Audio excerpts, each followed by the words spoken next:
How is HO theory validated? What are the requirements to measure the validity of the Heckscher theory or modern theory of international trade? Through this video, we are going to look at the assumptions of the Heckscher theory or modern theory of trade. Welcome you all to the new video, the third part of Heckscher theory.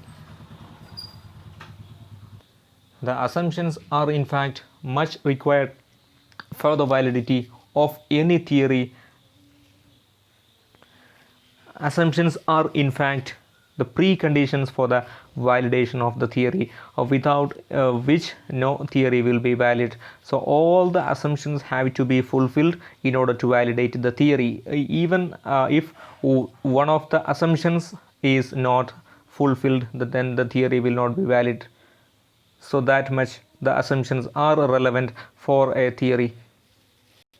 So here I have for you 12 assumptions in total. First of all, two nation, two commodity, two factor model. The Heckscher theory is 2 into 2 into 2 model. That means 2 stands for two nations, nation 1 and nation 2.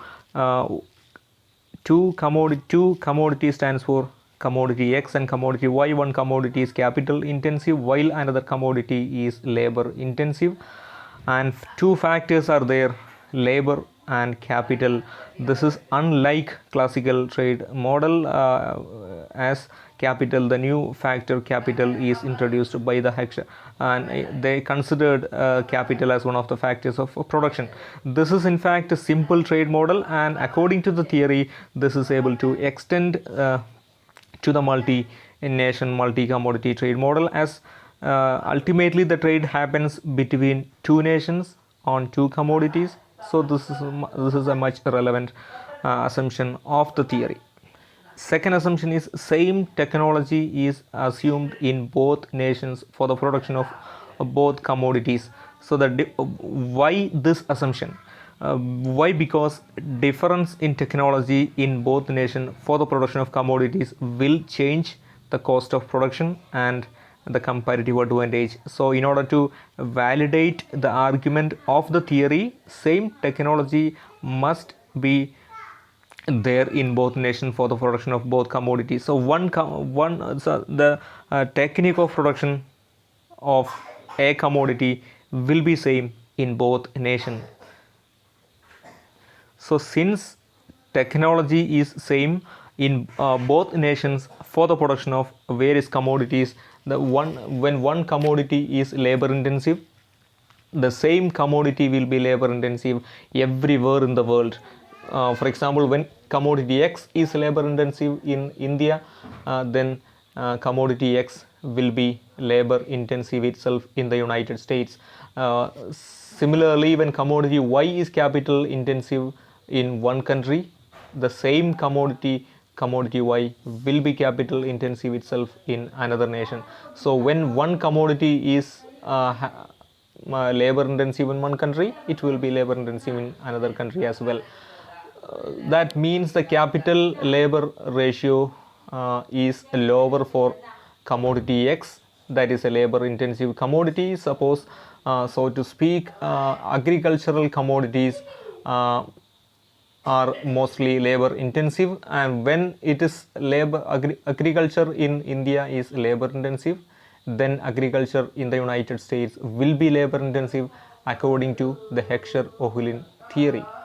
And according to them, there will be no factor intensity reversal. The fourth one is constant returns to scale is assumed in both nations for the production of both commodities according to the Heckscher-Ohlin theory. And they neglected the possibility or prevalence of increasing returns to scale and diminishing returns to scale. This is also another major much required assumption of the theory, as when there is increasing returns to scale, then it will change the comparative advantage and factor proportions advantage. When, for example, there is increasing returns to scale in India and constant returns to scale in the United States, then for the production of capital. When India has the increasing returns to scale for the production of capital intensive commodity, then India will get the comparative advantage, even though India is a labor abundant nation. It is because of increasing returns to scale. So this possibility has been completely neglected, and according to the theory, for the validity of the argument of the Heckscher-Ohlin theory, there will be constant returns to scale and there will be no increasing or diminishing returns to scale. Fifth assumption is incomplete specialization even after international trade. So according to the Heckscher-Ohlin theory, both nations produce both commodities even after specialization, even after the international trade. But after the international trade happen, the specialization will not be 100%, unlike the classical assumption of complete specialization. After the international trade, one country will produce specialize on one commodity more and another commodity less. So when a country specializes on a commodity on which it has got the comparative advantage, but the specialization will not be 100%, and so even after international trade, both commodities will be produced by both nations, but the proportion of production will not be the same after international trade. So after international trade, one country will produce more commodities on which it has got the comparative advantage, and it also produces other commodities on which it has not the comparative advantage, but a portion of the total global production will be produced in the nation. Taste is same in both nations according to the Heckscher-Ohlin theory. So the demand pattern will be same. Why? Because the demand for one commodity will come from both nations. As for example, the demand for cotton textile comes from the United States, and demand for cotton textile is also there in India. So the demand for cotton textile is everywhere in the world. Similarly, demand for aircraft trade is coming from India, and the demand for aircraft is also there in the United States. So after the international trade, demand for all the commodities will come from all the nations. So the demand pattern will be same in both nations for both commodities. Perfect competition is assumed in most of the trade theories. So according to Heckscher-Ohlin theory, perfect competition is prevalent in both nations, as nobody in the market, no stakeholder is able to influence the price. The price will be determined completely by the cost of production. Cost of production refers to the cost of capital and cost of labor. So perfect competition is assumed. This is in line with the assumptions of classical trade theory. That means when there is no perfect competition, the trade will not happen as per the comparative advantage or as per the advantage in terms of factor proportions of the nations. Factor mobility is possible only inside the nation. This is also in line with the classical trade theory, as no factor is able to cross the international borders. So international factor mobility is not possible according to the Heckscher-Ohlin theory also. That means the labor is not able to cross the border for employment. Similarly, capital will not flow from one nation to another. So this is not possible according to the Heckscher-Ohlin theory. If factor mobility is possible, if factor mobility is assumed to be possible across the international borders, then the comparative advantage may differ.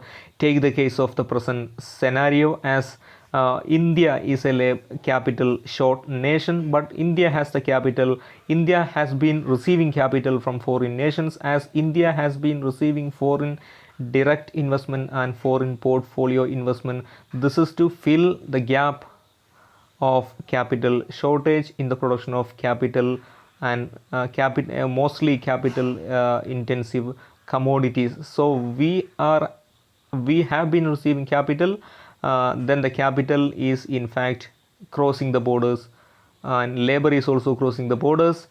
But when this is the case, then the comparative advantage may not be the same as argued by the Heckscher-Ohlin theory. No transportation cost is another assumption. The cost of production is in fact only the factor cost of capital and cost of labor. There is no transportation cost. When there is transportation cost, the comparative advantage may differ. For example, take the case of India's trade of labor intensive commodity itself. India has got the comparative advantage on labor intensive commodity like cotton, textile, according to the Heckscher-Ohlin theory. But suppose transportation cost from India to the United States is too high to exhaust the benefit of comparative advantage of India in trading, in exporting cotton textiles to the United States, then the comparative advantage will be exhausted. It will shift from one country to another country, as when so there is no transportation cost according to the Heckscher-Ohlin theory, and they did not consider the prevalence of transportation cost in determining the in international trade, export and import. There are no barriers to international trade according to the Heckscher-Ohlin theory. This is also in line with the classical theories of trade. There will be no trade barriers, no trade export duty, no import duty, no legal restrictions, no administrative restrictions. There is no transportation cost. So trade is fair according to the Heckscher-Ohlin theory, and only the free trade facilitates the trade as per the comparative advantage. So whenever the trade is not fair, whenever the trade is not free, then the factors affecting international trade will be not only comparative advantage but also many other factors.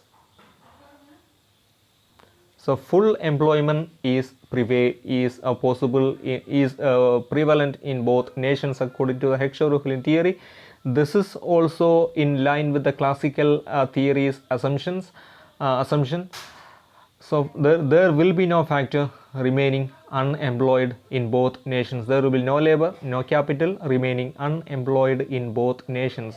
So whenever the factors are remaining unemployed in any nation, then that means that nation has the excess capacity, unutilized capacity to produce the commodities, and that means the comparative advantage will change when there is full employment. So all factors are supposed to be fully employed. The last assumption for you is balanced trade between two nations. That means the export will be exactly equal to the import ultimately. So this is the case as per the trade when the trade happens as per the comparative advantage, which is decided by the factor proportions according to the Heckscher-Ohlin theory. So finally the export will be equal to imports. So that means the trade will be balanced in both nations.